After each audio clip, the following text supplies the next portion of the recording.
Hello friends, welcome to cinema thief channel. இன்றைக்கி நம்ம ஷோவில் ஜெயம் ரவி ஸ்பெஷல் வீடியோ தான் பார்க்க வரோம். அதில் பார்ட் 1 அதில் என்ன பார்க்க போகிறோம் அப்படின்னு பார்த்தீங்கன்னா, பிளாக் பஸ்டர் மூவிஸ் ஆஃப் ஜெயம் ரவிங்க. அதில் ஃபஸ்ட்டு வந்து பார்த்திங்கன்னா தனி ஒருவனுங்க. இந்த படத்துக்கு எப்பயுமே தனி ஃபேன் பேஸ் உண்டு அப்படின்னே சொல்லலாம். இதோட 2ஆம் பாகம் எப்போ ரிலீஸ் ஆகும் அப்படின்னு சொல்லிட்டு நிறைய பேர் ஈகராக வெயிட் பண்ணிகிட்ருக்காங்க. அது மாதிரி ஒரு திரைப்படம். ஜெயம் ரவி இந்த படத்தில் வேறு லெவலில் பர்ஃபார்ம் பண்ணியிருப்பார். அவரோட பர்ஃபார்மன்ஸ் மட்டுமின்றி அரவிந்த் சாமி அவரோட பர்ஃபார்மன்ஸும் இந்த படத்தில் ரொம்ப பெருசாக பேசப்பட்டுச்சு. ஒரு செம்ம மாஸ் வில்லனாக அவர் வந்து காமிச்சிருந்தாங்க. ஒரு சண்டை காட்சி கூட அவர் போட மாட்டார். ஆனால் அவரோட அந்த மாஸ் எலிவேஷன் சீன்ஸ், நடந்து வந்தாலே ஸ்டைலுன்னு சொல்லுவாங்க தெரியுமா, அதை மாதிரி ஒரு பர்ஃபார்மன்ஸ் அரவிந்த் சாமி அவர்கள் கொடுத்துருப்பாரு. ஜெயம் ரவி ஒரு சூப்பரான காப் கைண்ட் ஆஃப் ரோல் சூப்பராக பண்ணியிருப்பார். அது இந்த படத்துக்கு ரொம்ப பெரிய பக்கபலம் அப்படின்னே சொல்லலாம். ராஜா அவர்கள் தான் இந்த படத்தை டைரக்ட் பண்ணியிருந்தார்.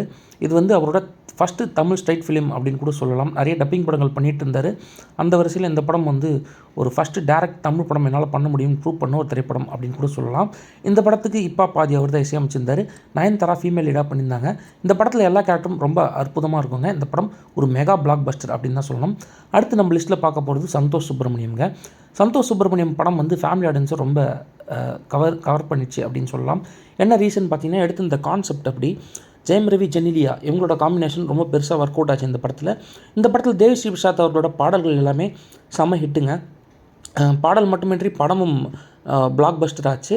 காரணம் என்னென்னா, பிரகாஷ் ராஜ், ஜெயம் ரவி, ஜெனிலியா இவங்களோட பர்ஃபார்மன்ஸ் எல்லாம் இந்த படத்தில் ரொம்ப அற்புதமாக இருக்கும். இந்த படத்தோட ஸ்க்ரீன் ப்ளே ரொம்ப அற்புதமாக இருக்கும். எல்லாத்தையும் தாண்டி படம் வந்து ஃபேமிலி ஆடியன்ஸை கவர் பண்ணுற மாதிரி இருந்ததுனால அனைத்து ஃபேமிலி ஆடியன்ஸும் படத்தை போய் கொண்டாடினாங்க தேட்டர்ஸில். இந்த படமும் பெரிய பிளாக் பஸ்டர்.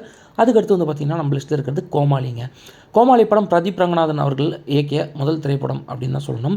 பிரதீப் வந்து பார்த்திங்கன்னா, இந்த படத்தை டிஃப்ரெண்ட்டான ஒரு டைமென்ஷனில் ப்ரெசென்ட் பண்ணியிருப்பார். இந்த படத்தை வந்து ஆடியன்ஸ் வந்து பெருசாக எக்ஸ்பெக்ட் பண்ணாமல் தேட்டர்ஸில் போயிட்டு ரொம்ப பிளாக் பஸ்டர் ஆக்கிட்டாங்க. காரணம், படத்தோட ஸ்க்ரீன் ப்ளேவாக இருக்கட்டும், அந்த 90s கிட்ஸ் ஒரு சில விஷயங்களை வந்து பிரதீப் சூப்பராக இந்த படத்தில் கவர் பண்ணியிருந்தார். இந்த படத்துக்கும் இசையமைச்சது வந்து பார்த்திங்கன்னா இப்பா பாதி தாங்க. ஸோ இப்பா பாதி காம்பினேஷனில் மெகா பிளாக் பஸ்டர் ரெண்டாவது ஒரு படம் தனியொருனுக்கு அப்புறம் இந்த படம் கொடுத்தாரு ஜெயம் ரவி அப்படின்னே சொல்லலாம். ஜெயம் ரவி, யோகி பாபு இவங்களோட சீன்ஸ்லாம் ரொம்ப பெருசாக ஒர்க் அவுட் ஆகிருக்கும். இந்த படத்தில் எல்லாருமே ரொம்ப அற்புதமாக பர்ஃபார்ம் பண்ணிருப்பாங்க. இந்த படம் ரிலீஸ் ஆன டைமில் ஒரு மெகா பிளாக் பஸ்டருங்க. அதுக்கடுத்து வந்து பார்த்திங்கன்னா பொன்னியின் செல்வன் முதல் பாகம். பொன்னியின் செல்வன் முதல் பாகம் யாருமே மறக்க மாட்டாங்க. தமிழ் சினிமாவோட ப்ரைட் அப்படின்னு கூட சொல்லலாம். மணிரத்னம் அவர்கள் தான் டைரக்ட் பண்ணார். இந்த படத்தில் முக்கிய கதாபாத்திரத்தில் ஜெயம் ரவி நடித்தார். ஆல்மோஸ்ட் ஒரு ஹீரோ அவர் தான் அப்படின்னு சொல்லலாம். இவர் கூட கார்த்தி, விக்ரம் இவங்களாம் இணைந்து நடிச்சிருந்தாங்க. ஆனாலும் ஜெயம் ரவிக்கு முதல் பாகத்தில் ஸ்கோப் கரெக்டாக இருந்தது. அதை அவர் நல்லா யூட்டிலைஸ் பண்ணி பர்ஃபார்மும் பண்ணிட்டார் அப்படின்னு சொல்லலாம். இந்த படம் ரிலீஸ் ஆன டைமில் மெகா பிளாக் பஸ்டர். இந்த படத்தில் பாடல்கள் எல்லாம் ரொம்ப சூப்பராக இருக்கும். விக்ரமோட நடிப்பு பெருசாக பேசப்பட்டுச்சு. ஜெயம் ரவியோட பர்ஃபார்மன்ஸும் ரொம்ப பெருசாக பேசப்பட்டுச்சு. அது மாதிரி ஒரு பர்ஃபார்மன்ஸ் தான் ஜெயம் ரவி இந்த படத்தில் கொடுத்துருப்பாரு.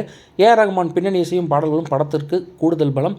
மணிரத்னத்தோட ஸ்க்ரீன் பிளேவாக இருக்கட்டும், இது ஒரு உண்மையான நாவல் ஸ்டோரி அப்படிங்கிறனால இந்த படத்துக்கு ஆடியன்ஸோட வரத்து அதிகமாக இருந்தது. எல்லாருமே இந்த படத்தை கொண்டாடினாங்க அப்படின்னே சொல்லலாம். முதல் பாகம் அளவு இரண்டாவது பாகம் போலனாலும் ஜெயம் ரவி கேரியரில் முதல் பாகம் one of the blockbuster ஹிட்ஸுங்க.